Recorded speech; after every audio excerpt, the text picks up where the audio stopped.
Hello everybody, this is Debo at Debo's Movie Reviews here, and today I'll be reviewing John Wick 2. Starring, of course, Keanu as John Wick, Lance Reddick as Charon, the hotel guy, Ian McShane as Winston, Common as Cassian, Ruby Rose as Ares, with Lawrence Fishburne as Bowery King, and John Leguizamo as Aurelio, the car guy for the so-called secret society of assassins. Talking about secret society because he had like art assassin, Oriental food assassins, and even bum assassin hitmen, and lower level ones like of course Bowery King, who becomes on Wick's side, which is a excellent Matrix reunion for old Keanu and Lawrence Fishburne.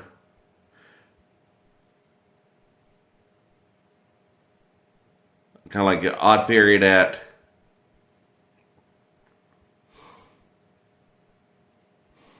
says John Wick is the timeline where Ted Theodore Logan went to military school from Bill Ted fame, but you can also say, which was later debunked in the fourth Matrix movie, about the whole what if Neo took the blue pill and went back to the Matrix.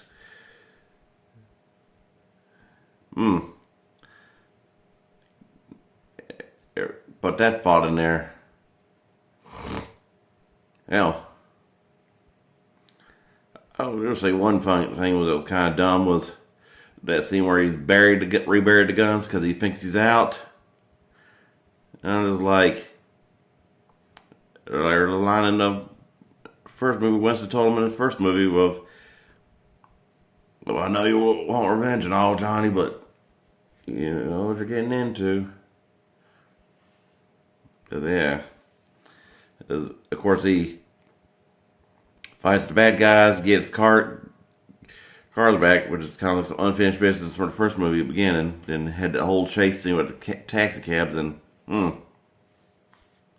shows how fast Boss Mustangs work. Just let them wreck like that, wreck them like that, and I mean to a demo derby. Which of course Mustangs and Crown Vics are somehow the most overused vehicles in movies. I mean, think a lot of big, great action movies that had the protagonist drive a Mustang out of all cars. I mean, nothing against Mustangs, but at the same time, at least if you got the budget for one, at least expand your options. I mean, they say you can't drive a Trans Am if you're not Burt Reynolds. I mean, come on. But again, John Wick kind of surpassed the critics because that the first one, I kind of thought it was going to be a B movie, but now it's kind of like the ultimate action icon of the 21st century.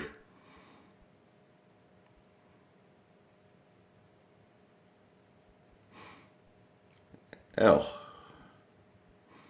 even spawned a spinoff called Ballerina, which I hadn't watched that one yet, but I'll get around to it and review it once I get around to it. But okay, John Wick 2, like I say, excellent story of the hitman who thinks he's out but forced back in after breaking another rule, which was refusing a contract after Isaac and Russians in the first movie, and oof.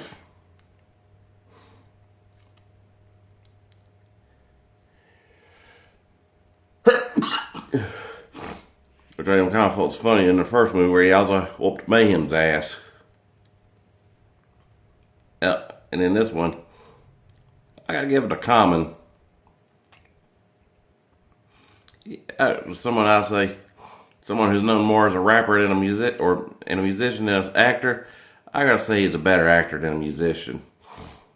I mean, this in John 2 is about one of his best roles besides Hell on Wheels, Wanted, and Smoking Aces among the movies I've seen him in. Yeah, this is one of his best performances of the whole rival assassins, and they go from one minute they fight to a drink at the Continental, which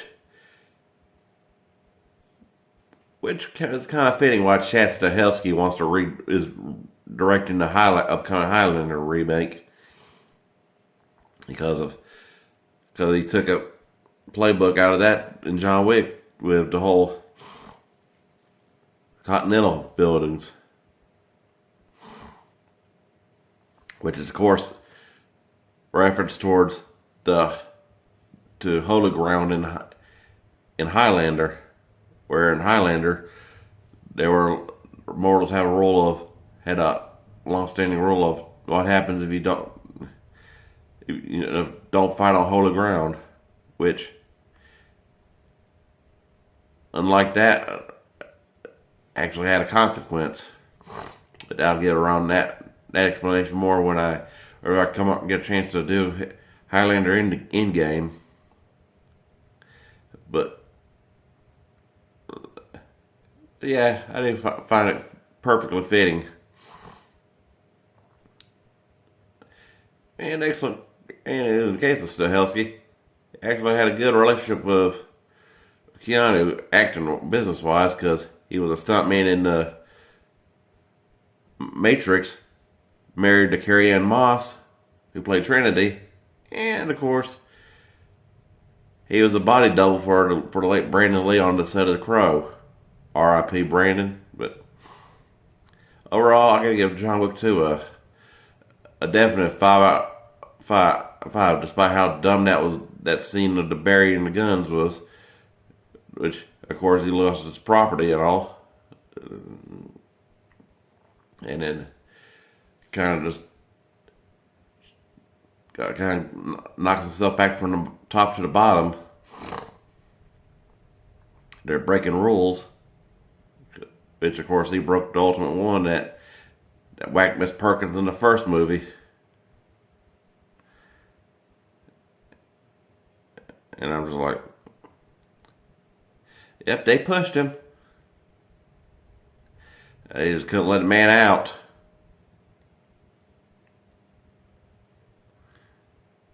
And then, of course, they hired a guy to kill his sister. Then, well, if you've seen the movie, you know what happens there. And the whole thing with Common.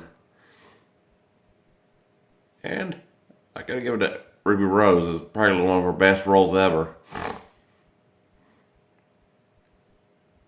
But overall, definitely 5 out of 5. I hope y'all like, subscribe, and enjoy, and I'll keep dishing them out.